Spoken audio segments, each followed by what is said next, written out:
God bless you, and thank you for all for being here. This is Ministry of Sound Doctrine, and what we're studying this week, we're continuing our study of understanding biblical prophecies. Estamos continuando el estudio de entendiendo las profecías bíblicas. Okay, so we've been at this. I think this is session number 5, I believe, and we've been studying prophecies in the Old Testament so far. But the prophecies that we've been studying are going to be, as of today, we're going to see them reflected into the future, even future from where we are today. So, at a starting point, as you can see now, I got a screen up here, I got TV up here. We're going to do a little bit of PowerPoint. I don't know how well you can see it in video land, okay? But for us here, a lot of the information is going to be on here, okay? So let's go into our Bibles and let's go into the book of Daniel chapter 2. Vamos a Daniel capítulo 2. This is where we started a week, about 5 sessions ago. And I think we jumped the gun a little too quickly in jumping into this chapter. So I'm going to come back and review it just really quick before we get into Daniel chapter 7, because they both go together. Okay. So Daniel chapter 2. If you remember, that is the dream of Nebuchadnezzar, the king of Babylon. Okay. Daniel capítulo 2 es el sueño que tuvo el rey Nebuchadnezzar.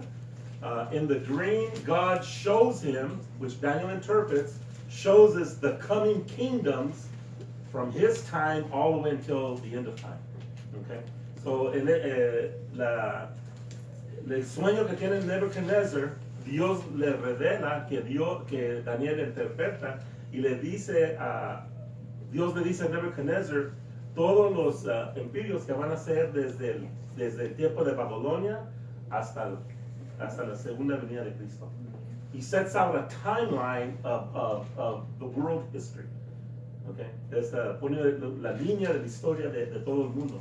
Okay, so as you can see here on the screen, remember I said God breaks time into ages, from the creation of Adam to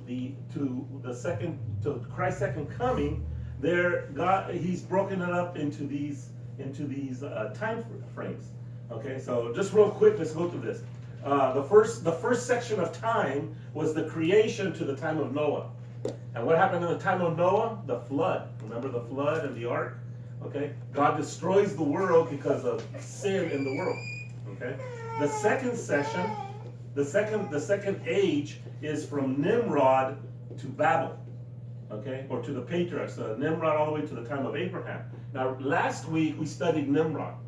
Okay, if you missed it, go back to the last week's recording, and we talked about Nimrod. Nimrod is in the Bible the first type, what we call, of the Antichrist. He's the first world dictator. Okay, Nimrod en la Biblia que estudiamos la semana pasada es el primer dictador del mundo. He wanted to have world domination. Okay, world domination. And the reason we studied Nimrod is because Nimrod is a type, and he's a preset of the Antichrist that's in the book of Revelation. Okay, that is spoken about throughout the Bible. Okay, porque Nimrod es un tipo del anticristo que va a venir. Okay. Now the third one is the patriarchs, Abraham, Isaac, and Jacob. That's another section of time when God then now deals with his family. Dios, el segundo tiempo, el tiempo de Abraham a Jacobo es un tiempo donde Dios comienza a hablar y comienza a hacer su propósito en esta familia de Abraham. Okay? Now the time of the Jews is from Moses until 70 AD. Okay? Until Moses. Everybody knows who Moses is, right? Mm-hmm. Moses, the man who delivered the Jews out of Egypt. He's the one who took them out. And Moses until 70 AD. Why 70 AD? Okay, that's another study that we're going to get into, but Jesus died, or Jesus was crucified in the year around 33. Some say 32, some say 33, but more or less 33. Why? Because Jesus was 33 years old. Okay? So at the year 33, 32 maybe. Okay? But if we take the year 32 and you add 38 years to it, you get what? 70. You get 70. But what happened in the year 70?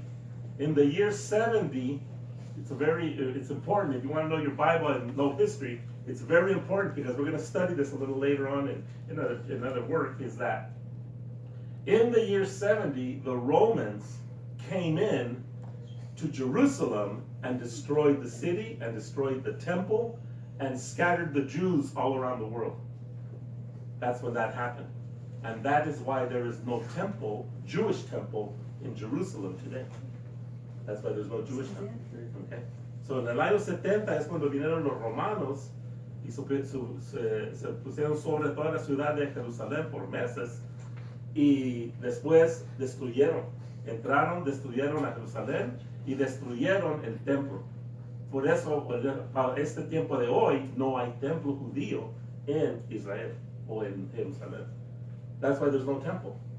There's no temple. Now, there's a lot of spiritual reason for that too. Causa espiritual. Because we don't need a temple no more. Ya no necesitamos un templo. We are the temple. Nosotros somos el templo del Espíritu Santo. Okay? So, up until the year 70, but until the time of Pentecost, when the church fell, when the Holy Spirit fell upon the church, it's called the church age. From Pentecost until the time of the rapture. We are living right now in the time of the church age. The church age. Can I back up and ask a question? You said that when the Romans came in and destroyed Jerusalem, there wasn't a temple. There wasn't another temple rebuilt yet because we are the temple. We come to the temple here. We are the temple, or not our temple, or Christ is. But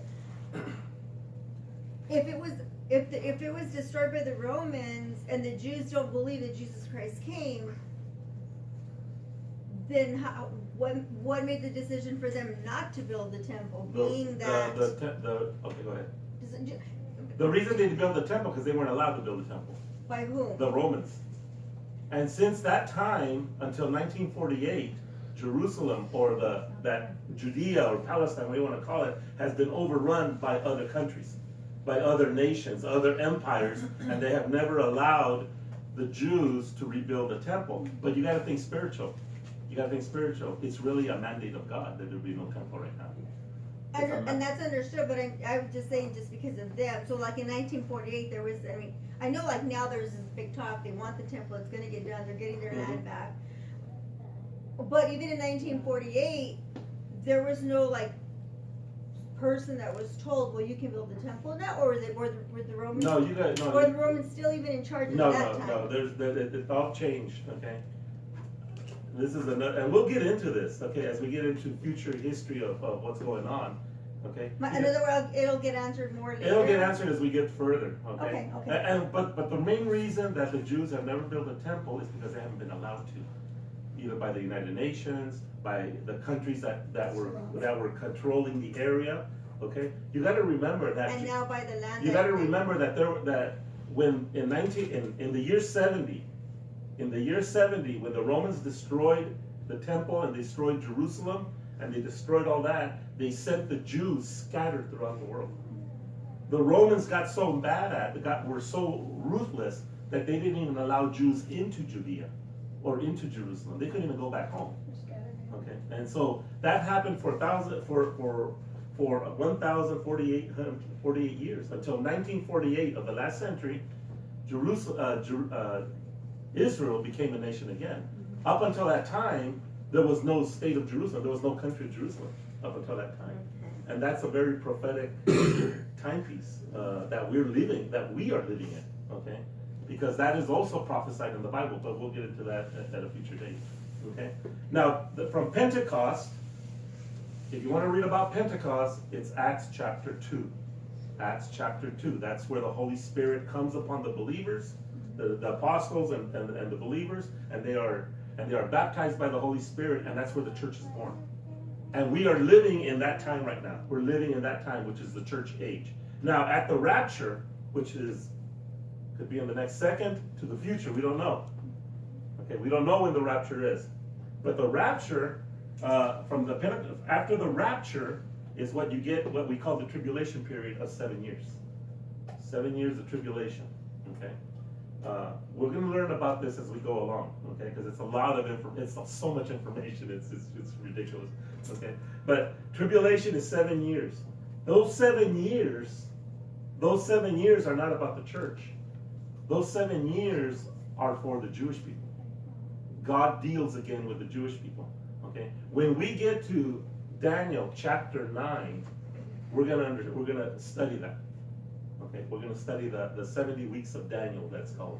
Okay, but that's another lesson. And then after the 7 years comes the millennial reign, when Jesus will actually be the king for 1,000 years on this earth. Okay, so that's the time period. Okay, now last week also I'm not gonna stay on this. Remember Ecclesiastes 3, where he says whatever has already been will happen again, and what is happening has already been before. Okay, remember I told you about prophecy. Prophecy in the Bible is pattern. Is a pattern. It'll happen again. It's a pattern of things to come.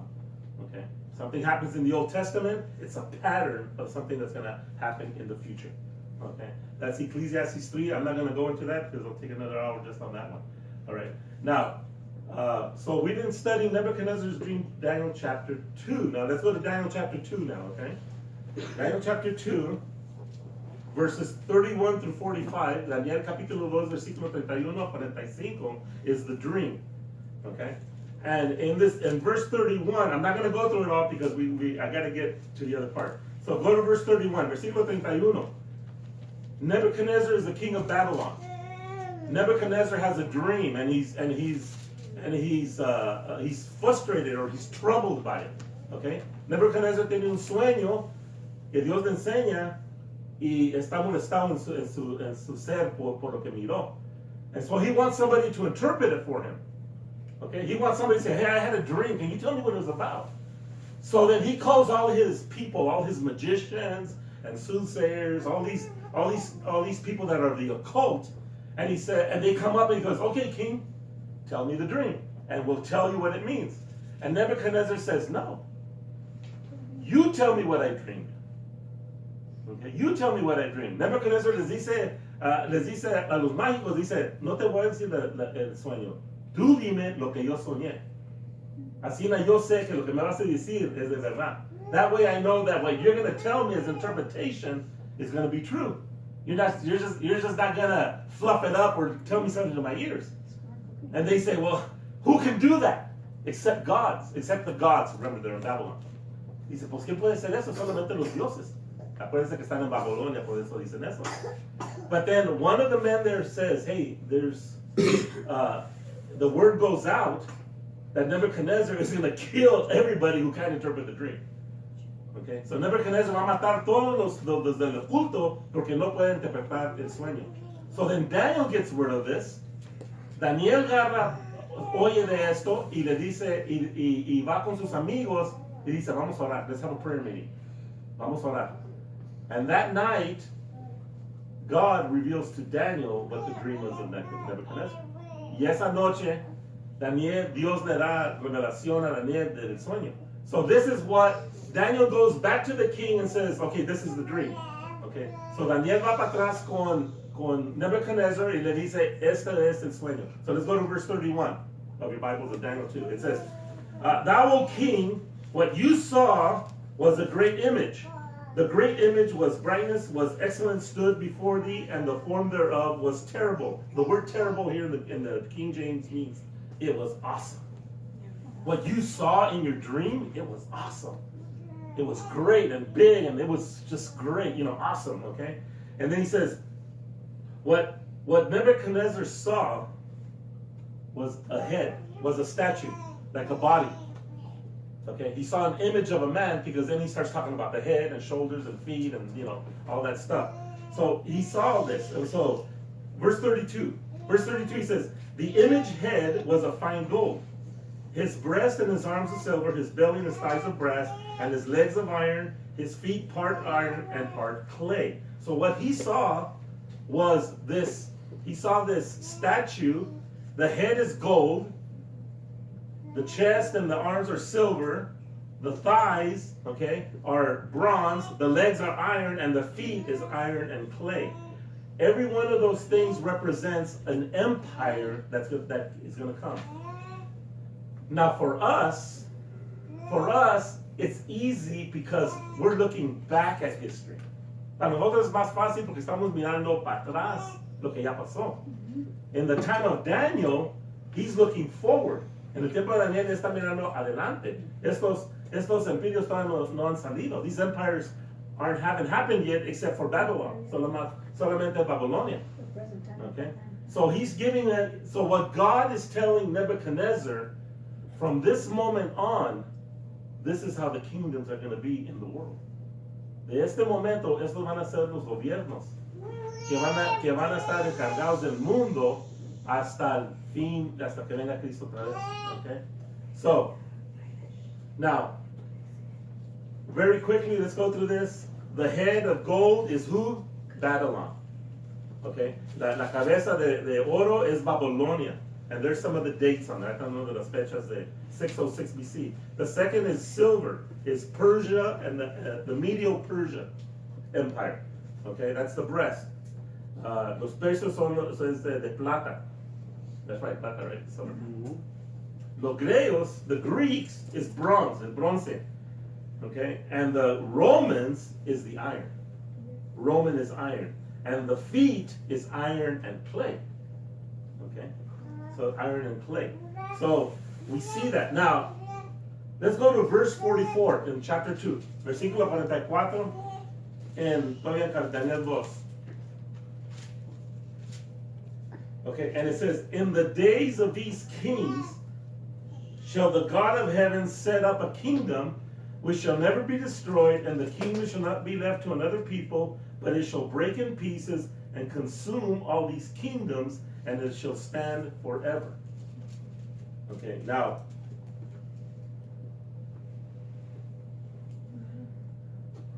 what God is saying here is these kings are going to come, estos gobiernos van a salir, pero va a venir otro reino que va a tumbar todos estos gobiernos. There's going to be another kingdom that's going to tear down all these other kingdoms. And of course, he's talking about Jesus Christ. He's talking that when Jesus comes in the second coming, not the rapture, but the second coming, he's going to set up his kingdom on this earth for 1,000 years. That's what we call the millennial kingdom. Okay. So cuando venga Cristo en su segunda venida, no el rapture, pero la segunda venida, cuando viene Cristo, él va a poner su gobierno. He will sit in a new temple in Jerusalem. Even though it's not there yet, there will be a temple. And he will rule for 1,000 years. That's what's called the millennium. That's what we say, el millennial, 1000 años. Okay. So that Nebuchadnezzar, God tells this to Nebuchadnezzar. Dios le enseña a Nebuchadnezzar esto. Okay. So when you guys go back home and read chapter 2 again, leen capítulo 2 so you get the whole thing. Now,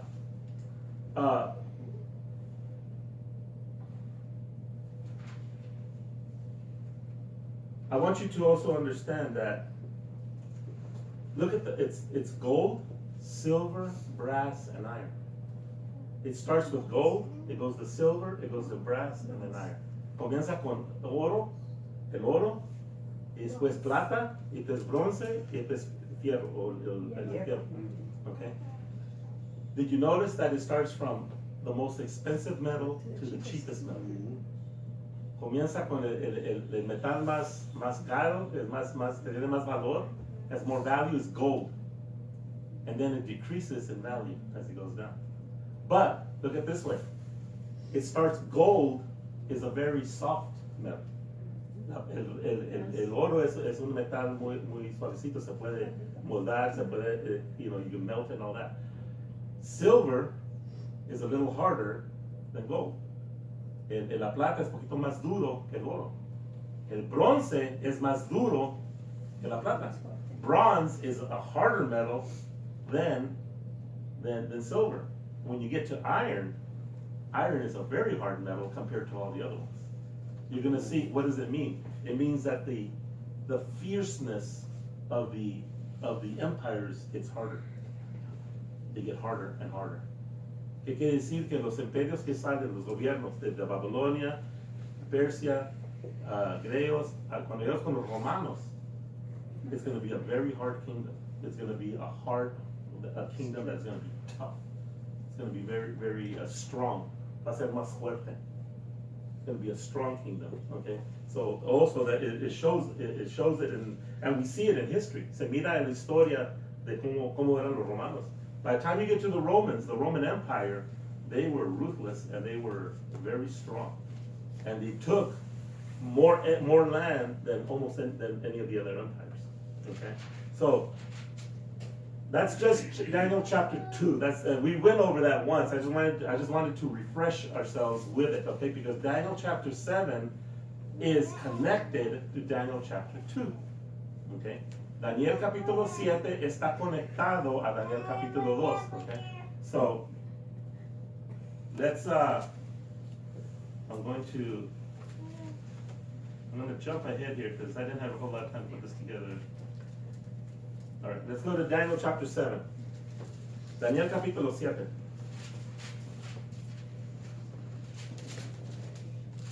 By the way, this is not a study on the book of Daniel. We're just talking about the prophecy.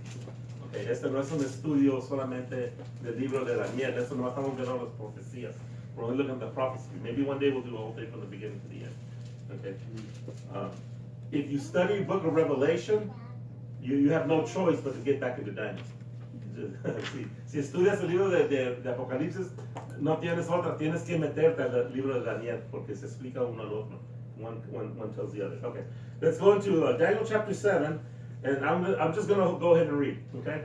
It says, in the first year of Belshazzar, king of Babylon, Daniel had a dream and had visions of his head upon the bed when he wrote the dream and told the sum of the matter. In other words, Daniel, it's in the first year of Belshazzar, Daniel is having a dream and he's having visions while he's asleep. He's on his bed and God is showing him stuff. That's what that means, okay? Now, it says, oh, by the way, don't get confused. Daniel is kind of broken up a little bit.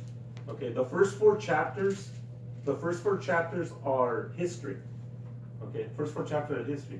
That chapter 7 is really before chapter 5. Okay, if you're going to go chronologically in order. Okay, so it kind of jumps. So anyway, so we'll get that another time. Okay, verse 2. Daniel spoke and said, I saw in my vision by night, and behold, now listen to this, and behold, the four winds of heaven strove upon the great sea. He said there's the four winds of heaven were going over the ocean, over the waters.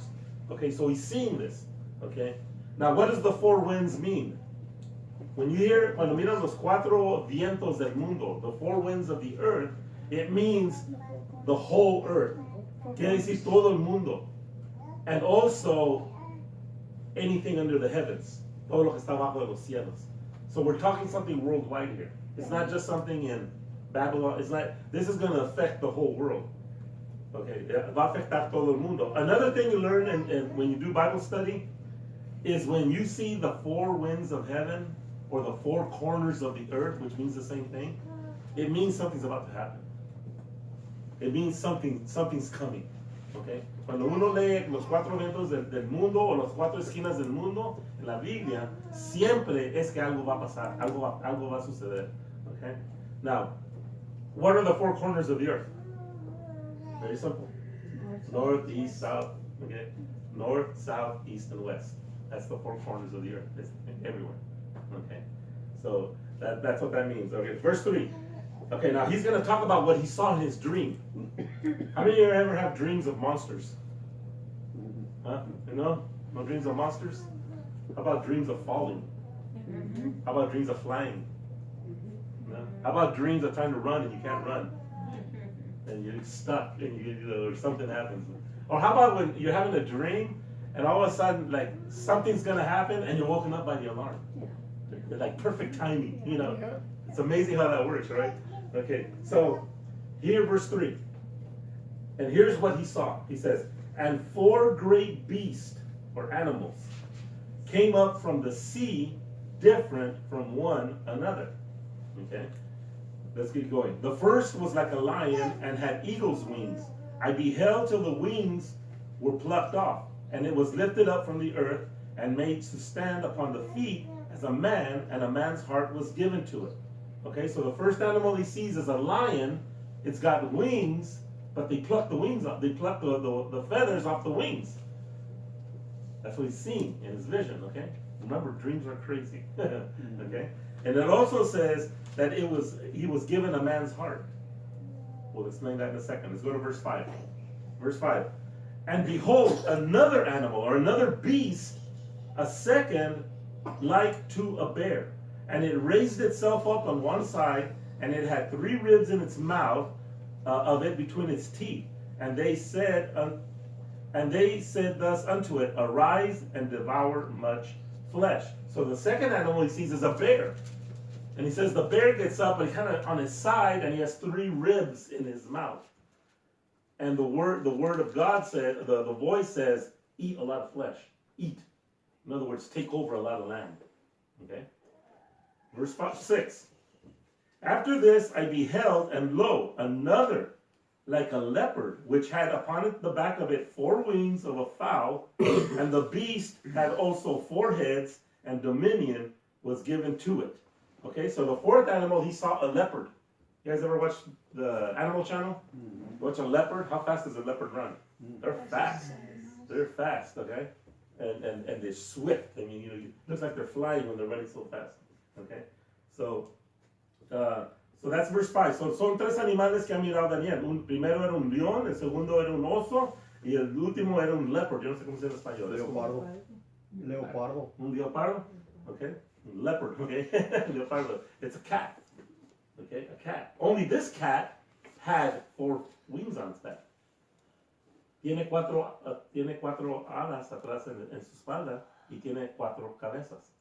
And it has 4 heads, like you can see right here on the PowerPoint. Okay, so this isn't exactly what he saw. This is an artist rendition. Okay, so don't think that that's exactly it. Okay. Yeah. Verse. Okay, so that's what he saw. Verse 7. Let's go to verse 7. It says, after this, after what? After these animals, he sees another animal. After this, I saw in the night visions, and behold, a 4th beast, dreadful and terrible. Again, terrible could mean awesome. It was dreadful and awesome. And strong exceedingly. And it had great iron teeth. It devoured and broke in pieces and stamped the residue with the feet of it. And it was different from all the other beasts that were before it. And it had 10 heads, or 10 horns. Verse 8, let's continue. It says, I considered the horns, and behold, there came up among them another little horn, before whom there were 3 of the first horns plucked up by the roots. I'll explain that in a second. And behold, in this horn were eyes like the eyes of man, and a mouth speaking great things. Okay? So now this is what Daniel saw in the vision so far. He saw a lion, he saw a bear, he saw a leopard, and now he sees a beast. Did you notice that he doesn't give it a kind of animal? He just says a dreadful beast. Miran que el 4 animal que mira no dice qué clase de animal es. Nomás dice que es terrible y fuerte y que tiene dientes de fierro. Okay. Y lo está mirando. Okay. We have to understand this 4th beast more than the other ones. Tenemos que entender este 4 animal porque or bestia porque why? Because we're living in the time of that beast right now. We're living in the time of that beast with the 10 heads and so forth. We're in that era. Okay? Estamos en ese tiempo. Estamos en ese tiempo de ese animal. Okay? Now, let's go back. Let's go back to the lion. Who do you think the lion is? Well, it says right there. Babylon. Babylon. Okay?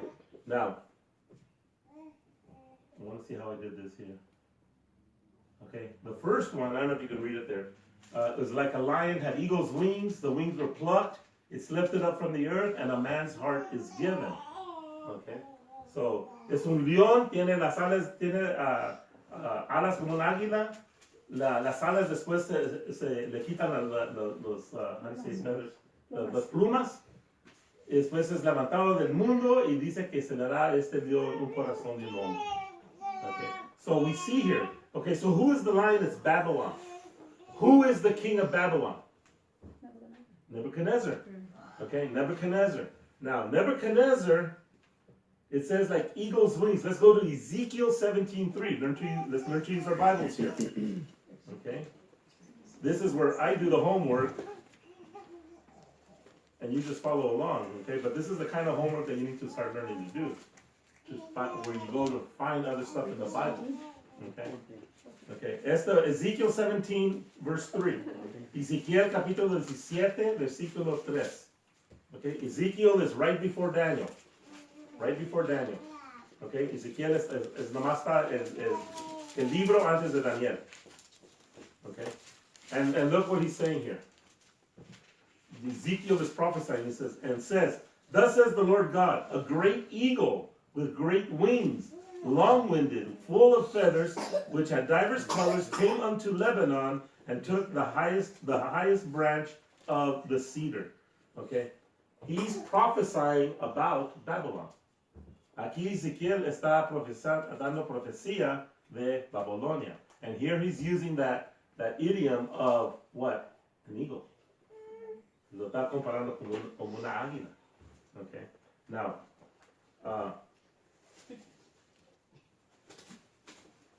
You can go and read this whole thing here, okay? But let's go to verse 12. Váyase al versículo 12. Verse 12. He gives an explanation of what this eagle is, okay? It says, "Say now to the rebellious house, know you not, don't you know that what these things mean? Tell them." Now, I'm going to stop right there. All through the Bible, even in the Old Testament and the New Testament, we are told, God always says, "Don't you know what I'm telling you?" Dios siempre dice, ¿No entiendes lo que te estoy diciendo? ¿No entiendes lo que estás mirando? ¿No entiendes lo que estás oyendo? Don't you understand what I'm trying to show you? Don't you understand what I've written here? Don't you understand? And what he's telling this right now to this, remember, Ezekiel is talking to the Jews that are about to be taken captive by the Babylonians. Okay, this is right before Daniel. Es lo que está escribiendo Ezequiel, está dando profecía, porque Ezequiel vivió en los tiempos de Daniel. Okay, and it says there, he says, "Do you not know these things, what they mean? Tell them, behold, the king of Babylon is come to Jerusalem, and has taken the king thereof, and the princes thereof, and led them with him to Babylon." In other words, he's saying, Babylon's coming, and he's taking your king. Viene Nebuchadnezzar, se va a llevar el rey, and we know where that happened. Okay, so when you go back to Daniel chapter 7, vayamos para atrás para Daniel capítulo 7. Okay.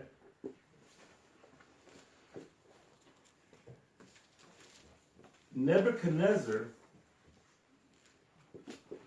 gets to be the greatest king ever. He builds Babylon, a great city. Nebuchadnezzar se hace un rey y es rey magnífico. Hace la ciudad de Babilonia y es un rey que tiene mucho poder. But what happens to Nebuchadnezzar is that even having Daniel there to tell him about God and stuff, what happens to Nebuchadnezzar? He gets full of pride. Se llena de orgullo por todo lo que ha hecho. And about a year, and so then you have to go back and read chapter 4. Tienen que leer capítulo 4.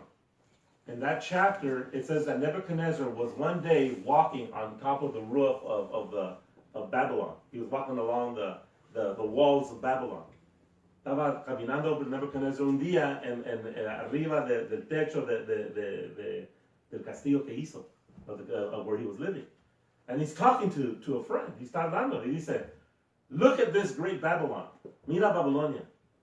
Look what I have made this great Babylon. I have made it. Que yo ha hecho esta ciudad." Y dice que todavía estaba hablando. And while he was still speaking, he said he lost his mind. God sent madness into his head. He went crazy. Dios lo hizo loco. Perdió la mente. And then, not only that, God says that he turns them to look like an animal. He changes them, lo cambia, que se comienza a mirar como un animal. His hair grows beyond on his body, his nails grow out, okay? El cabello le comienza a crecer de todo el cuerpo, las uñas se le salen como un animal, and it says that he was in the field eating grass like an ox. He lost his head, he lost his mind. Que comenzó, estaba en el field comiendo zacate como un toro. And for 7 years, por 7 años, así la estuvo. And then it says at the end of 7 years, God restored his mind. Que Dios le restauró su mente.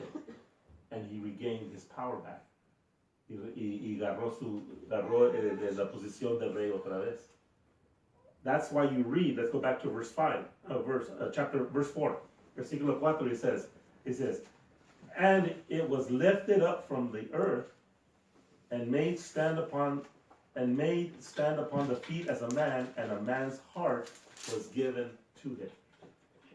But Nebuchadnezzar le dio el corazón de un hombre para atrás, el corazón de un hombre para atrás a Nebuchadnezzar. God gave the heart of a man, in other words, his spirit came back, that he regained who he was. That's what that prophecy is about. It's about Babylon, okay? I don't want to get too far over there. Let's go to verse 5. Let's go to verse 5, because otherwise we'll stay here. Verse 5 says, and behold, another beast, second unto the bear, and it raised itself on one side, and it had 3 ribs in its mouth, and said unto it, arise, devour much flesh. The bear, as you can see, is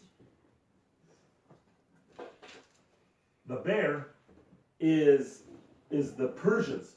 Who are the Persians today? I've told you guys before. Iran. Iran is Persia. The Medes, who are the Medes? The Medes are the Kurds. You ever heard of them? They live in northern Iraq, northern Iran. It's a group of people that live there. And they're still there. Yeah. And them and the Medes and the Persians. Now, when you read this, have you guys ever heard of a man by Cyrus the Great?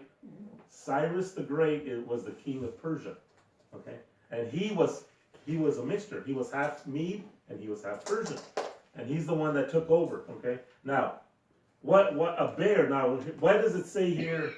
Look at verse 5. It says, and it raised itself up on one side. Dice que el oso se levantó en un lado. What it's saying is that the Persians became stronger than the Medes. That the Persians had power over the Medes. Okay? Lo que quiere decir aquí es que los persos tenían más poder de los Medes, the Kurds. Okay? Now, what does it mean, the 3 ribs in the mouth? It means that Persia took over the empires of Lydia, which is modern-day Turkey, Babylon, and Egypt. Those are the 3 ribs in its mouth. Okay.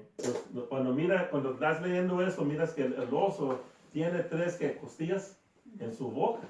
Las 3 costillas son 3 gobiernos, que es Lidia, Babylonia, y Egipto. And that's why he said, eat much flesh. In other words, they took over more land. Okay. Now, I'm going to keep going. Verse 6, the leopard. Okay. The leopard, this cat. Okay. It says, and another one, and it had 4 wings on its back, and it also had 4 heads, and dominion was given to it. This is the Greek Empire. Este es el gobierno de los griegos. Remember, it's Babylon. Babylon falls, and then it's the Persians. Then the Persians fall. Now it's Greece. Who was the king of Greece? ¿Quién era el rey de los griegos? Alexander the Great. Okay, you guys ever seen some of those movies on TV? Okay, Alexander the Great, Alejandro el Gran, él era el rey de Grecia. But Alexander the Great conquered the world very quickly, like a leopard. In a matter of a few years, he took over the whole empire of the known world. He was like a leopard. Era como un leopard, ese gato que corre bien recio. Dice que agarró todos los imperios, hizo Grecia bien grande y bien pronto. By the age of 32, he dies. Se muere cuando tenía 32 años. He was a young man, era un hombre joven. He was only 32 years old. Okay. So what happens when he dies? Let me see here. The 4 heads and the 4 wings are the 4 generals that were under him. Okay. He had a bunch of generals. Okay. Él tenía muchos generales well, he needed them, right? He's going to take care of so much land. Okay. But he dies, and he never has a son, or he has. Let's put it this way: he has family. Tiene familia. But what happens after he dies? What happens in all these kingdoms? Everybody starts killing everybody because everybody wants to take over. Okay. So lo que pasa cuando se muere un rey, hay puro revolto. Se comienzan a matar unos a otros porque todos quieren ser rey. So what ends up happening is that Greece is then broken up into 4 sections. And they divide Greece into 4 areas. And 4 generals take 4, each one gets a part. So hay 4 generales de Alexander que quiebran el imperio a 4 pedazos y cada general agarra un pedazo de tierra. Okay? Now, we say, well, okay, well, why is all that important? Because all this is going to lead into the Antichrist into the future. Okay, but we're connecting dots. But if you don't understand this, you're not going to understand this over here. You gotta get this before you can get over there. Okay, because everybody's saying, what was everybody says off the cuff? What do people say? Well, who's the Antichrist? Yeah. Where is he from? Who is he going to be? Right? A lot of people say that. Muchos dicen, ¿quién es Anticristo? ¿De dónde viene? ¿Quién es? What is he? Well, the Bible tells us, la Biblia nos dice in the Old Testament, that he is an Assyrian. Not a Roman. Not an Egyptian. Not a Jewish guy. He's an Assyrian. La Biblia dice que no es romano, que no es Egipto, que no es judío, que es de Asiria. He's an Assyrian. So we have to understand what Assyria is. First of all, let's go back a little bit. Nimrod, go back to our last lesson. Nimrod was the first dictator. And he took the land all the way from Assyria all the way down to Babylon. Okay? So he comes from that area. Okay? And so now we have to understand how this land is broken up. So anyway, let me keep going here. So the Grecian Empire is broken up into 4 sections, and each general gets a part of it. Okay, the names of these guys were Cassander, Ptolemy, Lysimachus, and Seleucid. I can't even pronounce these are Greek names. Seleucus was the other one. 2 of the guys that you must know that we're going to learn is Ptolemy and Seleucus. Seleucus. Okay, Seleucus is the other one. These are the 2 generals that we're going to have to learn about this stuff. Okay, now here's. Can you spell that last one? I think it's Seleuscus. Seleucus. Okay. Which one's the other one? The other one is Ptolemy. But you spell it Ptolemy. What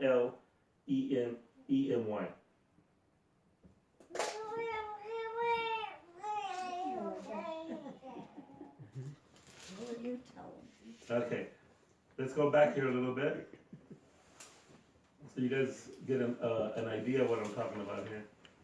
This is the Babylonian Empire, right there. If you guys know how to read maps, this is una mapa de Babylonia. Over to your left, you see where it says Judah, Jerusalem. That's where Israel is. You go all the way 400 miles to the other side where it says Susa, Babylon, Iraq, R-U-U-K. That's where they get the name Iraq from. Okay, modern.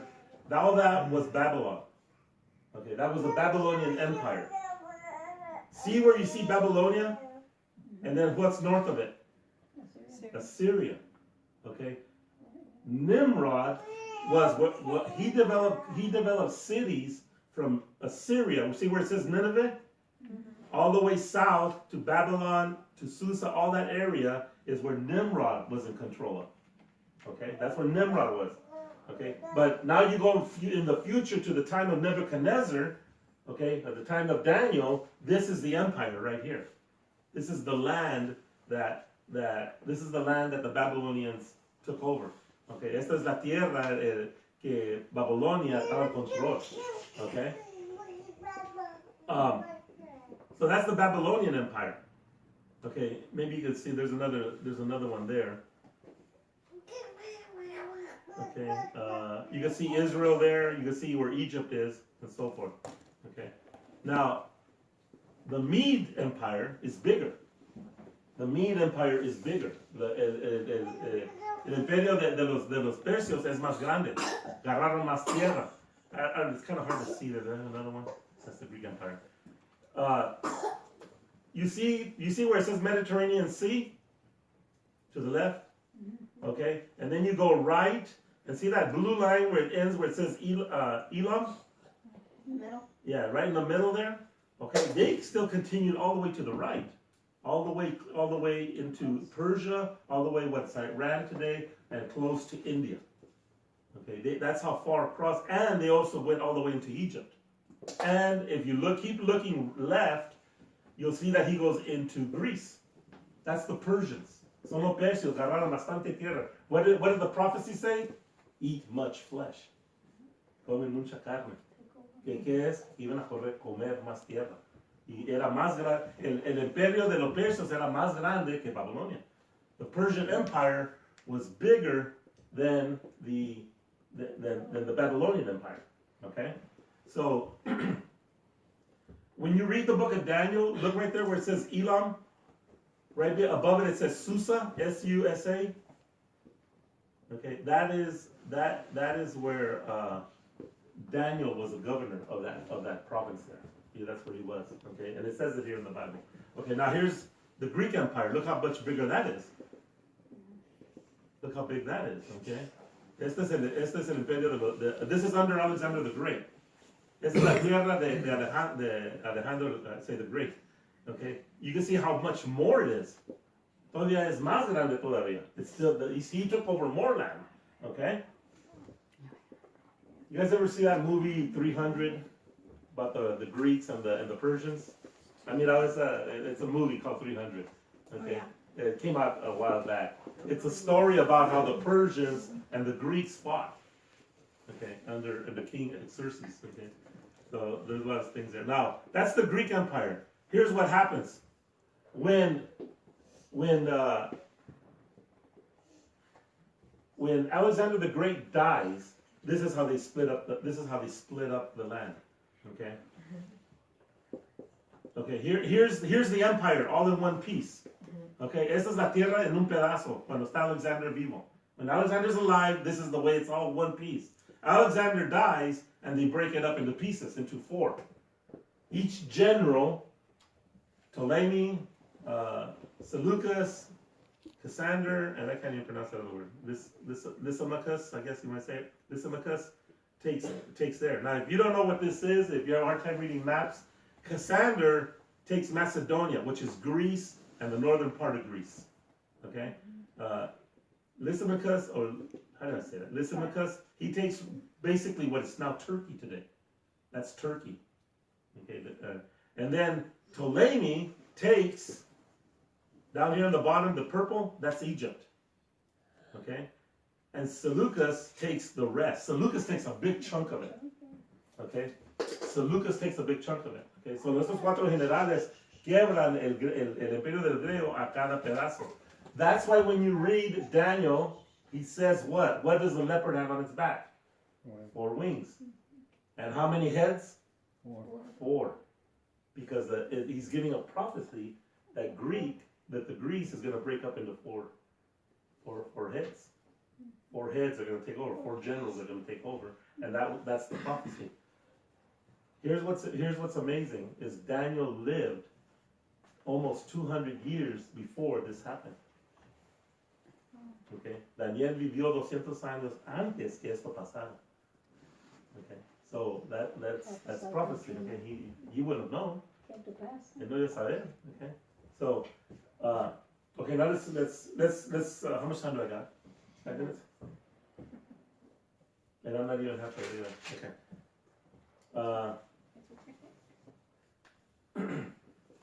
Okay, so now verse 7, versículo 7.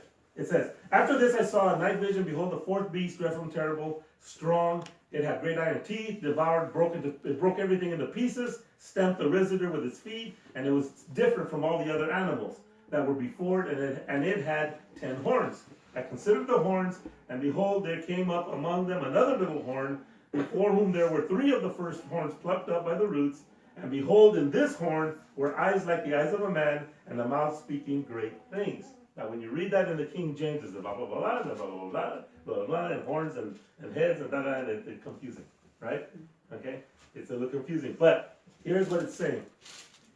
This animal, this beast that Daniel is seeing, it says it has 10 horns. Okay? Este animal que mira tiene 10 cuernos. But then it says a small horn comes out, not one of the 10. It's a different horn. Okay? Después dice que sale un cuerno chiquito, pequeño, que sale. No es uno de los 10, pero es otro. Go back into your verse. Now, I'm just going to give it to you right now so you know. This is a prophecy of the Antichrist in the future. Esta es profecía del Anticristo que va a venir en el futuro, even from our time.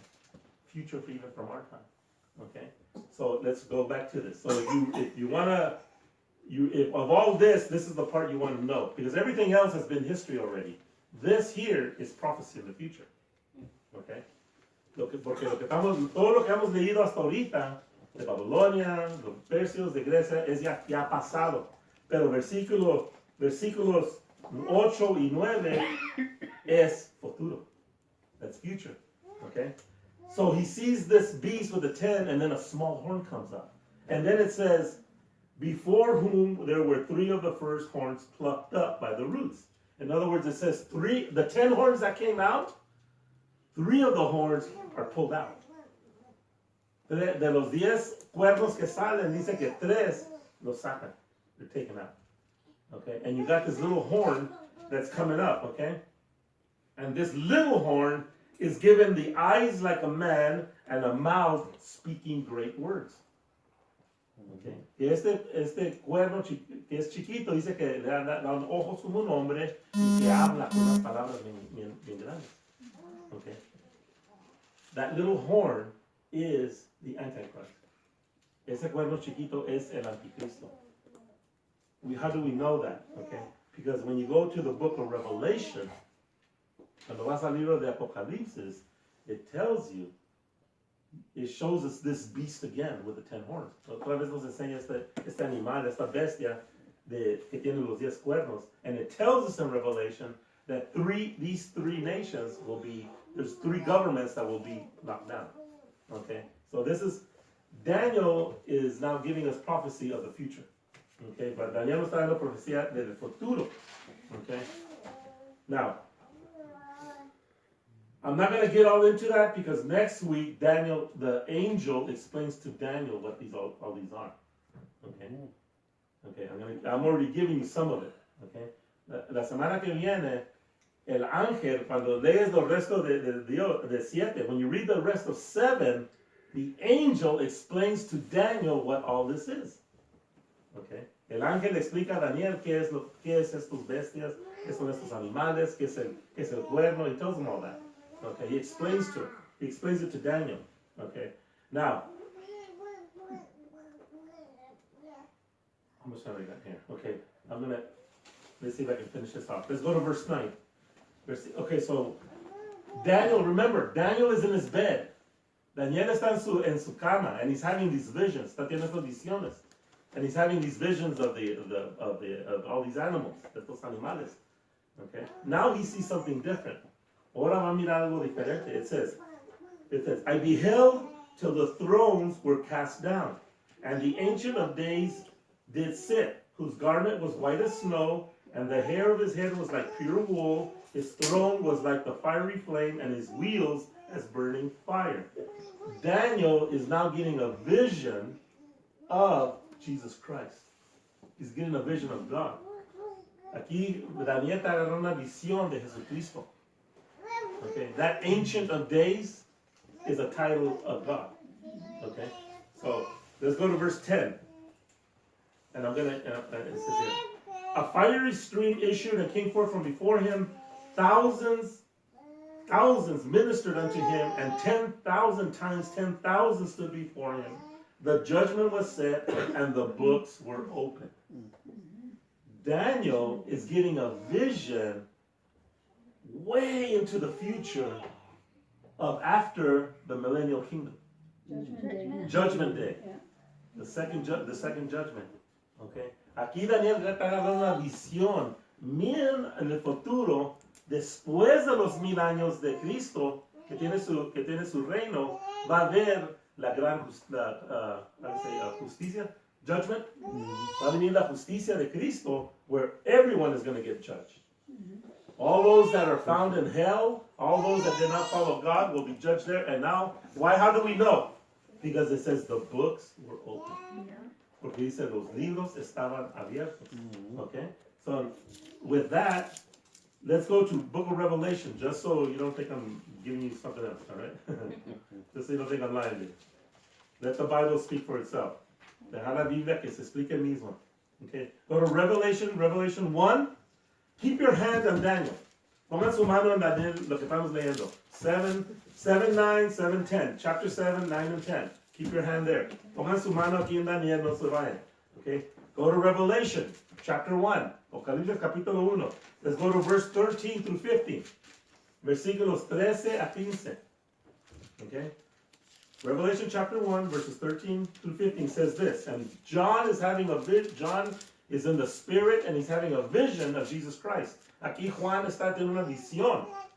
Está en el espíritu, pero también en una visión y está mirando a Jesús. And this is what he sees. He says, and in the midst of the 7 candlesticks, one like unto the Son of Man, clothed with a garment down to his foot, and girded about his chest was a golden girdle or a band. His head and his hands were white like wool, as white as snow, and his eyes were as the flame of fire. And his feet like unto fine brass, as if they burned in a furnace, and his voice as the sound of many waters. Compare that to Daniel 7, verse 9. It says, Ancient of Days did sit, whose garment was white as snow, hair of his head like the pure wool, his throne was like the fiery flame, and wheels burning with fire. You see the connection. Daniel is given a vision of what John is seeing 500 years later. Okay? Because Daniel lived approximately 500 years before John. He's seeing the same thing. Está mirando la misma cosa. Porque Juan también dice eso en Apocalipsis. Okay? Now, let's go in Book of Revelation. Keep your hand in Daniel. Pongan su mano en Daniel. Y vámonos a Apocalipsis capítulo 20. Go all the way to the end of Revelation chapter 20. Chapter 20, Book of Revelation. Verse 12, versículo 12. So Revelation 20:12. Apocalipsis capítulo 20, versículo 12. And it says, And I saw the dead, small and great, stand before God. And what? The books were opened. And another book was opened, which is the book of life. And the dead were judged out of those things which were written in the books according to their works. Here, Daniel, again, is getting a vision. Okay, in verse 10, chapter 7, verse 10, he says, the judgment was set and the books were opened. Here in Revelation, John is seeing that happen. Got the connection? Okay. One more. Thousands upon thousands, right? Revelation, Daniel 7, verse 10.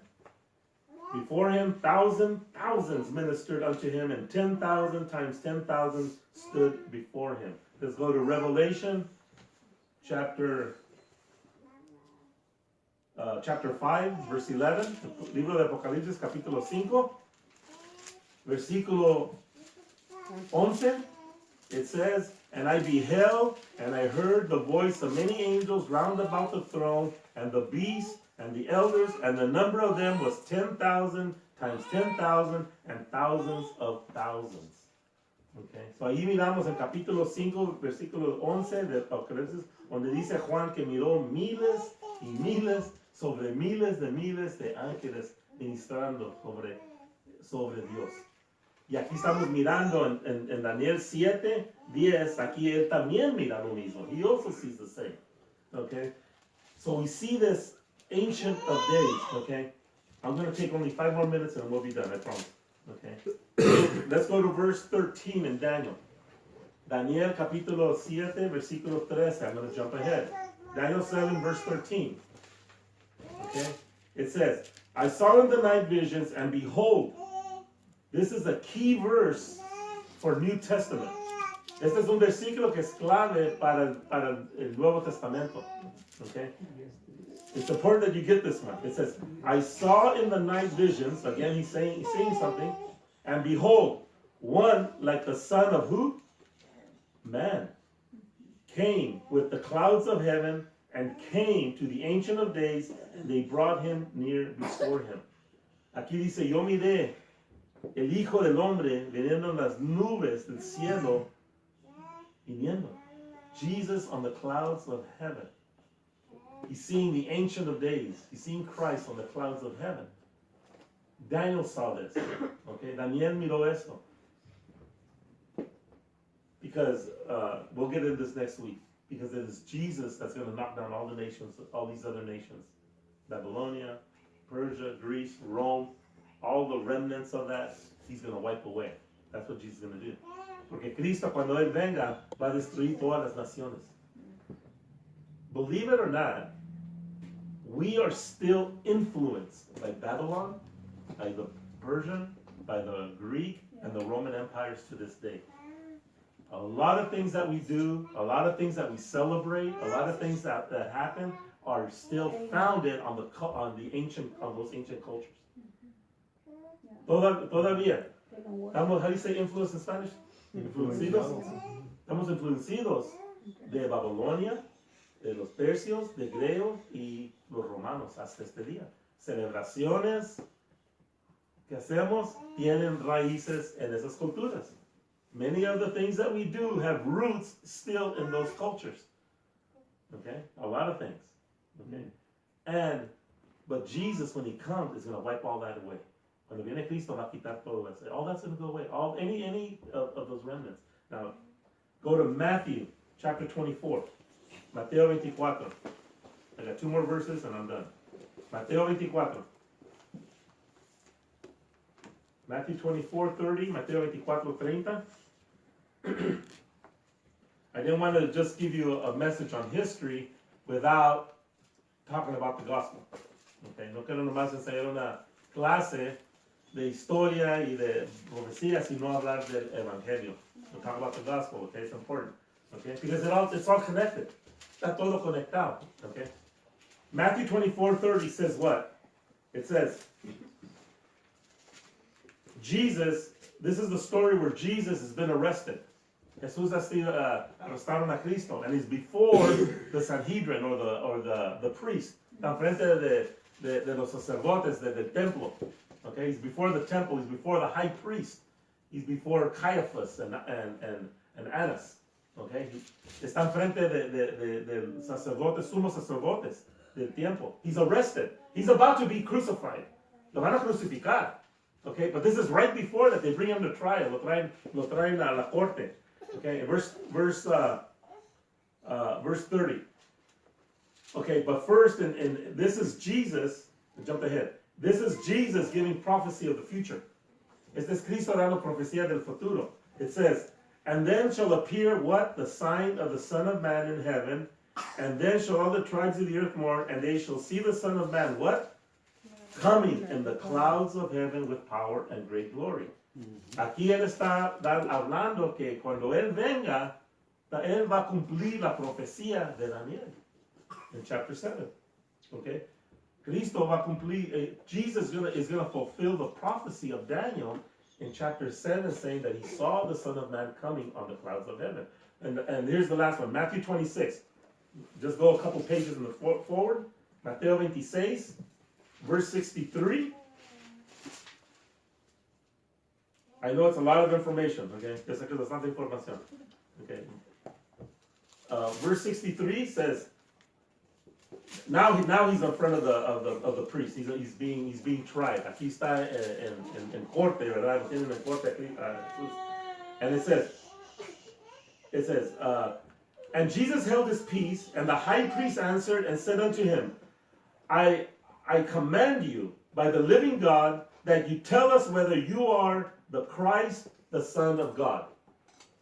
So aquí el sacerdote le dice, te estoy comendando, te estoy diciendo, con la oficina que yo tengo, di, ¿eres el Hijo de Dios? ¿Eres el Mesías? Are you the Son of God? Now you have to understand what they're asking. Tienen que entender lo que está preguntando el sacerdote a Cristo. What is the priest asking Jesus? Are you the Son of God? What does that mean in Jewish terms? ¿Qué quiere decir eso en el lenguaje de los judíos? He's saying, are you God? ¿Tú eres Dios? That's what that means in the Jewish culture. When they're the Son of God, to say you are the Son of God means that you are God. That's what it means to the Jew. Por eso el judío, cuando dice que eres hijo de Dios, estás diciendo que tú eres Dios. They understand that. They understand that doctrine. Ellos entienden esa doctrina. The Messiah is the Son of God. El Mesías es el Hijo de Dios. And so Jesus is in front of the Sanhedrin, and he's asked, I'm commanding you. By the office that I have as a priest, you have to answer me. Me tienes que dar respuesta porque yo soy el sumo sacerdote y tienes, and according to the law of Moses, you have to answer the priest. A la ley de Moisés, tienes que dar respuesta. Jesus followed the law. Jesús perseguía la ley. So then, verse 64. And Jesus said unto him, you have said it. Nevertheless, I say unto you, from here on out, you shall see the Son of Man sitting on the right hand of power, and what? Coming on the clouds of heaven. Here Jesus is saying, yes, I am him. Aquí Jesús dice, sí, yo soy el Mesías. Tú lo dijiste, you said it. I am, yes I am. And you're going to see me. Tú vas a mirar a mí venir en las nubes del cielo, en mi gloria, en mi poder. You're going to see me in power and great glory. Amen? You see? And so Jesus, but all this stems, the Jews, the priests knew Daniel chapter 7. They knew what he was talking about. Los judíos sabían que era Daniel capítulo 7. Que iba a ser el Mesías que venía en las nubes con poder. You see, and here Jesus is fulfilling, he's saying, yeah, it's me. But it hasn't happened yet. Esa profecía todavía no ha pasado. Jesus has not come back yet. When he comes back on the second coming, you're gonna see him. He's gonna come with the clouds of heaven. Okay? And by the way, that's why they killed Jesus. Y por eso crucificaron a Cristo. That's why they crucified Jesus. Not because he healed people, not because he got into argument, because he claimed to be God. Clamó que era Dios y por eso lo crucificaron. That was the reason they crucified him, you see. All fulfilling prophecy from the Old Testament. Cumpliendo profecía del Viejo Testamento. Okay? So John, just really quick, don't go there. sorry. I just have a super quick question. Uh-huh. So if obviously like if he's fulfilled Old Testament prophecy, they still think that somebody's going to be killed in like the future, like the Messiah, The Jews have a really hard time with that. Okay, they almost, if you read Isaiah chapter 53, where it talks about the suffering servant and right. Okay, it talks about the Messiah and that he's killed. It says it in Isaiah. En el libro de Isaías está hablando del Mesías, pero en Isaías 53 está escrito que el Mesías lo van a matar, muere. Mm-hmm. He dies. And you know what they do to this day? They don't read Isaiah 53. No leen capítulo 53 porque no lo pueden explicar. They can't explain it. But it only gets explained and it only becomes logical when you put Jesus in the middle of it. And they don't accept that. And they don't accept that, but they will. Remember the 7-year tribulation? That's for them. One day they will see it. Okay. But you're right, they are waiting, they are still waiting, todavía están esperando el Mesías. Okay. So then they took that out of the Bible pretty much. Well, then, yeah, they just don't read it. It's there, but they don't, it's hard for them, Acknowledge it. it's hard for them to explain it. But you put Jesus in it, and it explains it all, and it just all falls into Well, place. they just read what reinforces what they believe. Yeah, exactly, And that makes sense. exactly. If you, and for your notes, we won't go there because we're done. Juan capítulo 10, verses 30 and 30 to 33. Juan capítulo 10, 30 a 33. There's another incident there where the Jews want to kill Jesus because they say, we're not killing you because of what you're doing. We're killing you because you're saying you're God. That's John what now? That's John chapter 10, verses 30 to 33. The Jews want to kill Jesus for proclaiming himself as God. Okay, en esos versículos, los judíos quieren matar a Cristo porque él está proclamando que es Dios, calling himself the Son of God. Again, in that verse, se da el título Hijo de Dios, que quiere decir que es Dios, y lo quieren matar. So that's in that verse. Now, you guys want homework? Read the rest of Daniel 7. Lean lo resto de Daniel 7. Read the rest of Daniel 7, and everything that I talked about, the animals, the beast, is explained in that chapter by an angel. Un ángel explica a Daniel qué son esos animales. And it's basically what I was trying to show you today. Okay? But we'll get into that next week, and then, because what's happening here, let me go here. What I'm getting next, the next thing that we're going to get into is if you're going to learn prophecy, you have to know the 70 weeks of Daniel. The 70 weeks of Daniel. Okay, that's Daniel chapter 9. Okay, God gives Daniel a prophetic time of the future from the Jews' return to Israel until the second coming. It's another study within prophecies. Okay. So should we study that also, or read that as well? Or No, that's chapter 9. But what I'm saying is, we're going to get into the 70 weeks of Daniel here. That's Right, do you want us to read, finish 7 and read 9? Go read chapter 7, and if you want to, jump to chapter 9. Okay?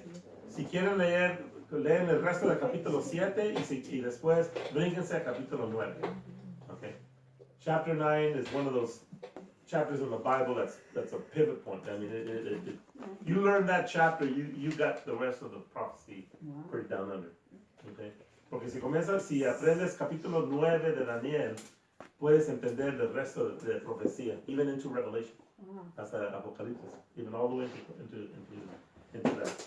Okay, but it's not real confusing, but it takes a little getting into. Okay, so with that said, am I still recording? Yes. So with that said, join us next week again at 7 o'clock. We're going to read the rest of Daniel chapter 7, and we're making our way into Daniel chapter 9, which we'll be studying the 70 weeks of Daniel, which all deals with prophecy until the second coming of Christ. So with that, let's bow our heads and go into prayer so we can be